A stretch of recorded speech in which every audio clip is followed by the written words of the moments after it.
Sementara itu, Mahkamah Agung sudah memberikan putusan kasasi yang membatalkan vonis bebas Ronald Tanur dari putusan PN Surabaya. Mahkamah Agung menetapkan vonis hukuman 5 tahun penjara terhadap Ronald Tanur. Juru bicara MA bilang putusan kasasi telah ditetapkan 1 hari sebelum ketiga hakim terjaring OTT Kejagung, tepatnya pada Selasa 22 Oktober 2024.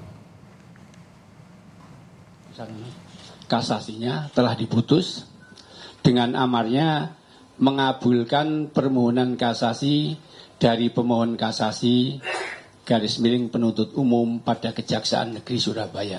Takkan terdakwa Gregorius Ronald Tanur, anak dari Edward Tanur, telah terbukti secara sah dan meyakinkan bersalah melakukan tindak pidana penganiayaan yang mengakibatkan mati. 2. Menjatuhkan pidana kepada terdakwa oleh karena itu dengan pidana penjara selama 5 tahun. Eksekusi atas perkara Gregorius Ronald Tanur, anak dari Edward Tanur, dapat dilakukan oleh jaksa dengan petikan putusan setelah dikirim ke pengadilan pengaju.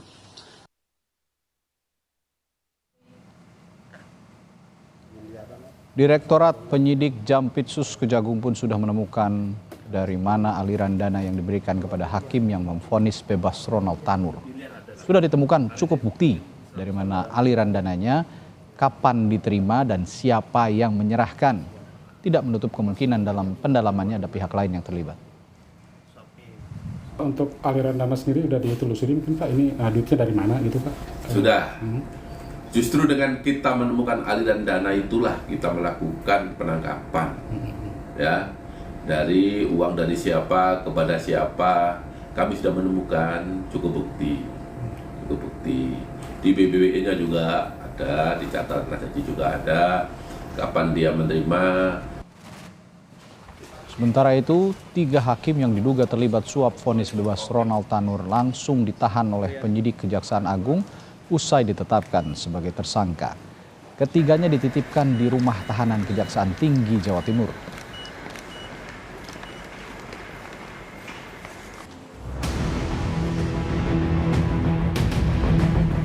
Kenapa cuma 5 tahun gitu, sedangkan kan dari buktinya juga kan emang sudah jelas kalau si majelis hakimnya kan emang kena suap gitu kan ya.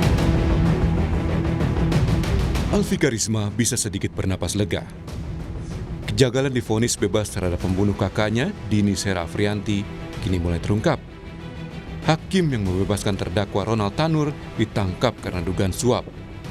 Alfika dan ayahnya, Ujang Soeherman, mengapresiasi tim Kejaksaan Agung yang bisa mengungkap suap hakim kasus Ronald Tanur.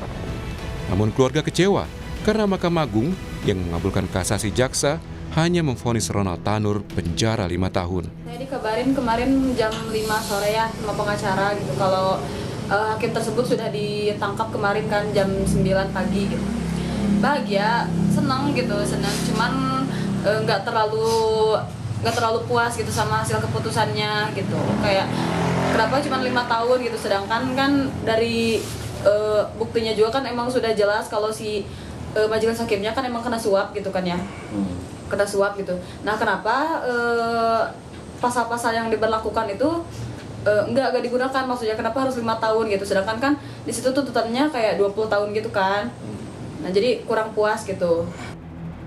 Perjuangan keluarga untuk mencapai keadilan atas kematian Dini Sera Afrianti dimulai saat Hakim PN Surabaya menjatuhkan vonis bebas untuk Ronald Tanur pada 24 Juli 2024. 5 hari berselang, keluarga korban Dini Sera Afrianti mengadu ke Komisi Yudisial.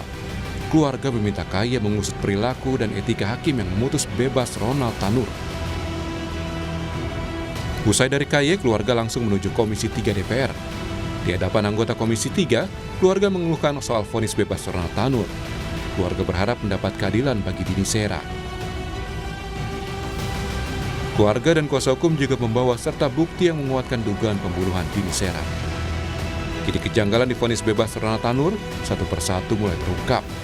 Selain 3 hakim dan seorang pengacara yang terlibat, Kejaksaan Agung juga akan menelusuri sosok pemberi suap yang ingin memuluskan vonis bebas Ronald Tanur. Tim Liputan, Kompas TV.